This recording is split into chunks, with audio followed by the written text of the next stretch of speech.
If you look at many open-world award-winning games, you'll find that they all seem to accomplish one thing: a sense of discoverability. See that in the distance? You can go there. That mountain is not just a backdrop. You can walk all the way to the top of that mountain. The cave behind the waterfall, the secret door in the back of the tavern, every stone overturned seems to lead to another treasure trove of adventure that leaves the player with a sense of wonder. But it's not just enough to have the world there. It's also important how you choose to traverse the world. Will you rely on systems like fast travel? Maybe your world will be so good that the player won't even want to use fast travel. Will your player use other means of transportation? A horse, a bike, running shoes? How a player chooses to pace oneself through the game world is not only paramount to their experience, but also a clear indicator of just how inviting the world is. I say this because in both games and cities, there is immense value in both the destination and the journey. In both areas, discovery happens, which is why transportation and accessibility are key players. Transportation, because the way we travel must also be conducive to experiencing the environment fully, while also being accommodating to the needs of everyone. Accessibility, because not going where you want to go is frustrating. If I were to play a game in which there happened to be something enticing in the background that is unreachable, I would feel teased and cheated. I could only imagine how many New Yorkers feel when met with buildings, subways, and more ultimately blocked by a lack of ADA accessibility.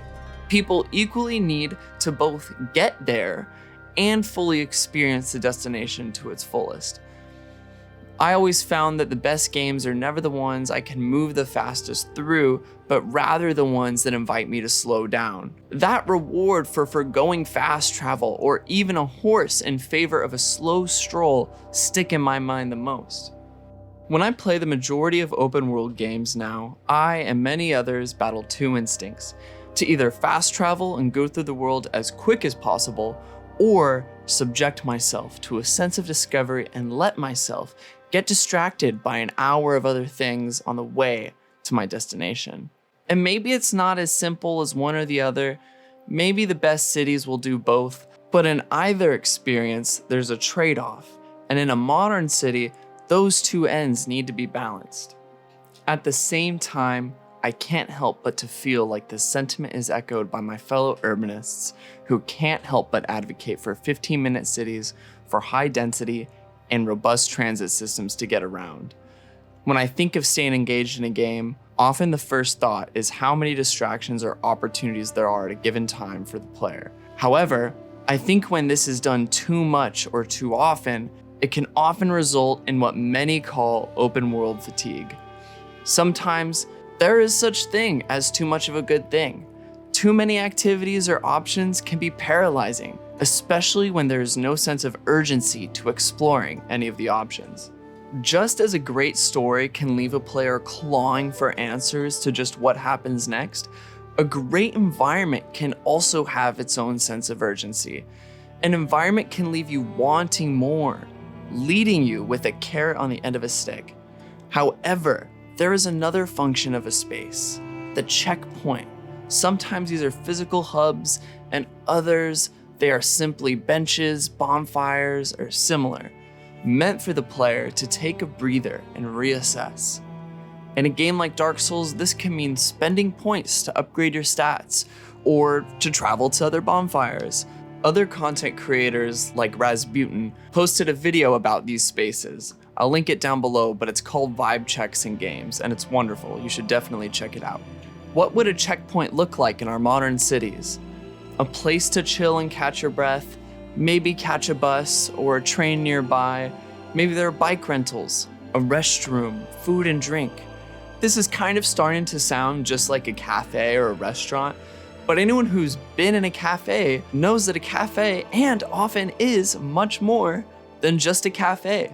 A cafe can be anything from a place to enjoy a moment with a coffee and journal, work from home, or it can be a space to catalyze human connection and bring people together. A vibe check can be a bench, a stoop, or any conveniently placed structure that offers some sort of comfort to take a break. A vibe check promotes rest and recollection. I took to threads to ask some community members what they felt really made game worlds come to life, and I was shocked to get a mixed bag of answers, some completely unrelated to the environmental design. One friend gave me a very urbanist example of Goldenrod City in Pokémon Gold, Silver, and Crystal. He listed its interesting architecture and easy access to lots more exciting areas as key contributors to his enjoyment. Another listed London in Assassin's Creed Syndicate with having many nooks and crannies to explore. Not necessarily wide open areas, but moments where they said, wow, I had no idea that was around this corner the whole time. Moments like these make the player feel smart, like a sort of urban Indiana Jones uncovering untouched spots of a city. This is even exemplified in the popularity of speakeasy bars. It's just fun to unexpectedly discover a new area. It makes us feel smart and adventurous. And for one, the fun of Cyberpunk 2077's Night City was in the stories its inhabitants told. Although he mentioned the locale at times felt relatively empty, there was seemingly limitless opportunity to stumble upon fresh, intriguing stories from the people who lived there to get wrapped up in. I think there's something to that. A city could be perfectly built, well-designed, fun to explore, but at the heart of everything, the sum of the city is the people who create the culture that the city houses. The city is nearly a canvas, a framework for the walls of stories and experiences that will go on in this metaphorical house. Of course, some houses will be better suited to house conversations, parties, and game nights, but without the hosts, the guests, and the like, the house is nothing more than a husk of potential.